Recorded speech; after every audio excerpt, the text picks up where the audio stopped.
has a citrus syrup and a citrus glaze.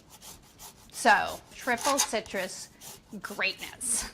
So, to start off your citrusiness, you want to grate your citrus. You need 2 teaspoons of grated lemon zest and half a teaspoon of orange zest.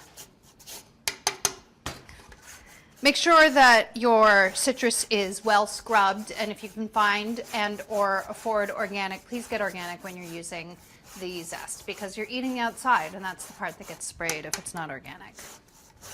Okie doke.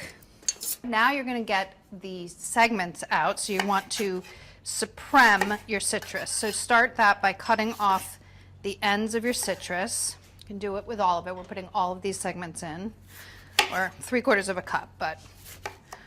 So then remove the skin, cutting through the skin and removing the pith at the same time if possible, but leaving as much of the fruit intact as you can. Then cut between the membranes, holding your citrus over a bowl and allowing the citrus pieces to fall into the bowl. And then you're going to want the juices too, but I like to keep those separate for this recipe because I use 3 tablespoons of the juices and 3/4 of a cup of the segment. The goal here is to get pieces of citrus that have no membrane attached to them. So squeeze the membrane over another bowl to capture the juices. Then you do the same thing with the lemon. Cut your segments into 1/4-inch pieces. You know, when I was working on this originally, I left them all whole, but they made kind of big holes in the cake. So if you have little pieces, they disperse more evenly throughout your cake, and that's what you're looking for, because you want little hits of this bright citrus that you get if they're in little bits throughout. Go ahead and cut them up.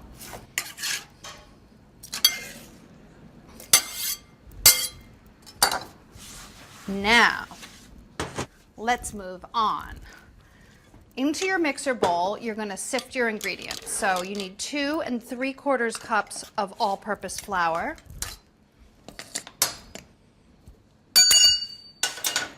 Now normally I don't sift, I just whisk, but because I'm putting the sugar in here with it, I am actually sifting.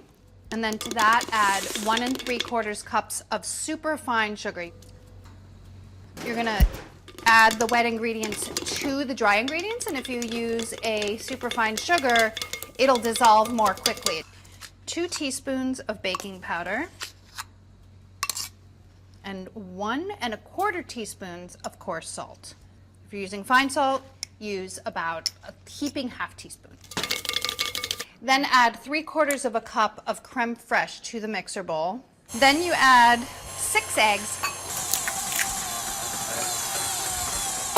1 1/2 sticks of unsalted butter that's been melted and cooled, the 3 tablespoons of citrus juice combined,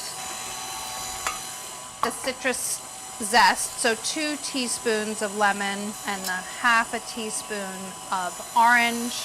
I don't want my citrus segments to break up too much, so I'm going to go ahead and take this off the mixer and stir those in by hand. Have your oven preheating to 350 degrees, and then get your batter into a buttered and floured Bundt pan and bake it until the top springs back when lightly touched. That'll take, I would say, 50 minutes to an hour.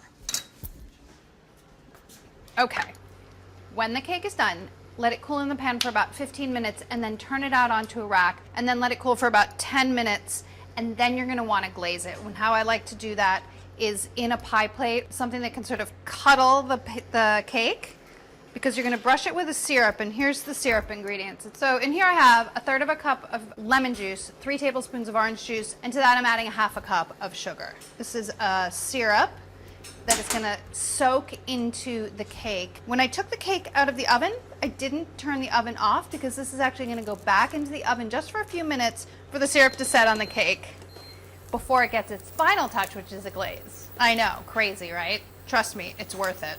You want to bring the citrus juices and the sugar up to a boil and then cook it for about 30 seconds just to reduce it slightly.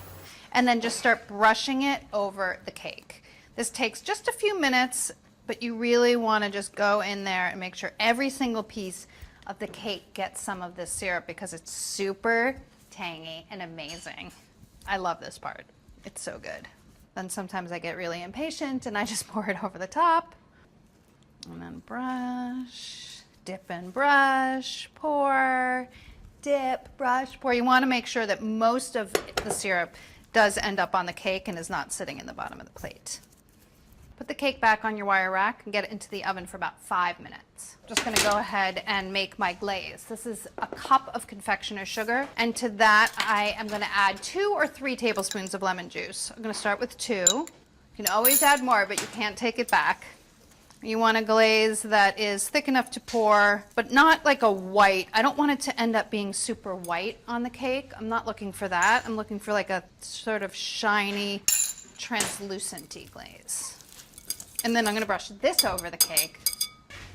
And then immediately you brush it with the glaze, and the glaze will go on white, but because the cake is still warm as you're glazing it, it will get clear. And then it dries really shiny. So beautiful. So citrusy. It's crazy.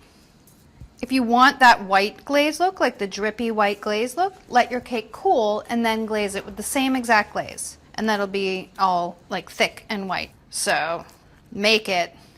Don't share it with anybody. You're not going to want to. You want to keep it all to yourself because it's that delicious. It's triple citrus pound cake and you are going to adore it.